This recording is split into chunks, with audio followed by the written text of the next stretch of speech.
इसकी अगली कंडीशन हम लोग देख रहे हैं। अब आप क्वेश्चन देखो यहाँ पर क्या है। क्वेश्चन यहाँ पे कह रहा है average weight of tyres is 2.5 kgs। 2.5 kgs दिया हुआ है एवरेज वेट टायर्स का और स्टैंडर्ड डेविएशन है 1 kg। देखो यहाँ पर अभी तक सैंपल की कोई बात नहीं करी हुई, तो इसका मतलब क्या है कि पॉपुलेशन का मीन कितना है जी 2.5 kgs है। पॉपुलेशन का स्टैंडर्ड डेविएशन कितना है 1 kg है। फिर कह रहे हैं if the average weight of 25 tyres. अब यहाँ पर बात करी सैंपल की, सैंपल साइज़ कितना है 25 टायर्स है, उसका एवरेज वेट कितना है 2.8 kgs है। तो ये सैंपल का मीन हो गया हमारा 2.8 kgs। कह रहे हैं 5% लेवल ऑफ सिग्निफिकेंस। देखो तो लेवल ऑफ सिग्निफिकेंस यहाँ पर कितना है 5%, मतलब ये क्या है हमारी अल्फ़ा की वैल्यू है। कह रहे हैं use 5% level of significance to check whether the average weight of tyres is 2.5 kgs और नॉट।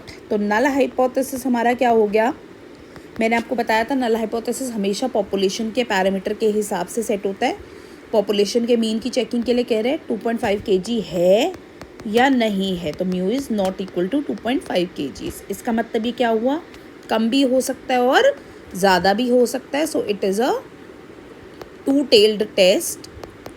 यहाँ पर हमारी वैल्यू क्या आ जाएगी, टेबल वैल्यू जेड टेस्ट अपना लगने वाला है। टेबल वैल्यू कितनी हो जाएगी हमारी, आप बताइए टू टेल्ड में 1.96। आप चाहो तो पुरानी वीडियोस देख सकते हैं, वहाँ पर मैंने आपको कहा भी था आपको लर्न करनी होगी, ठीक है ना। अब आप यहाँ पर देखो कंडीशन क्या है, सैम्पल साइज़ है हमारा 25 और आप देखो पॉपुलेशन का स्टैंडर्ड डेविएशन दिया हुआ है। मैंने आपको कंडीशन बताई थी अगर हमारा सैम्पल साइज़ 30 से कम है और अगर हमें दिया है पॉपुलेशन का स्टैंडर्ड डेविएशन, तो हम लोग क्या लगाने वाले हैं, जेड टेस्ट लगाएंगे। जेड टेस्ट का फॉर्मूला हम लोग को याद है x bar minus mu upon standard deviation divided by √n, मतलब स्टैंडर्ड एरर हो गया। ये चीज़ हमारी क्या है, standard error of the mean है, हमने पहले भी डिस्कस किया है। पुट कर देंगे हम लोग फॉर्मूला के हिसाब से एक्स बार कितना है अपना 2.8 kgs है।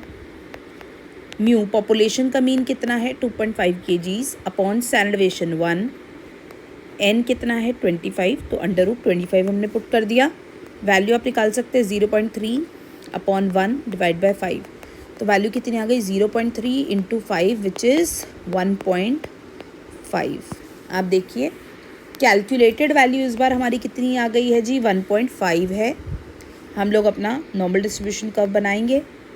मैंने आपको पहले भी चीज़ बताई थी अगर टेबल वैल्यू के बीच में कैलकुलेटेड वैल्यू आ रही है तो नल हाइपोथेसिस क्या होने वाला है, नल हाइपोथेसिस होने वाला है एक्सेप्ट, ठीक है ना। तो इस बार आप देखो कि क्या हो रहा है, यहाँ पर कैलकुलेटेड वैल्यू कितनी है, इट इज़ 1.5। कैलकुलेटेड वैल्यू 1.5 है, तो इसका मतलब ये कौन से रीजन में आ रहा है, एक्सेप्टेंस रीजन में आ रहा है। तो मैं क्या कह सकती हूँ जी, नल हाइपोथेसिस हमारा क्या होने वाला है, एक्सेप्ट होने वाला है। तो मैं यहाँ पे कंक्लूजन में क्या लिख दूँगी, null hypothesis is accepted. I hope आपको जो बात है वो समझ में आ गई है।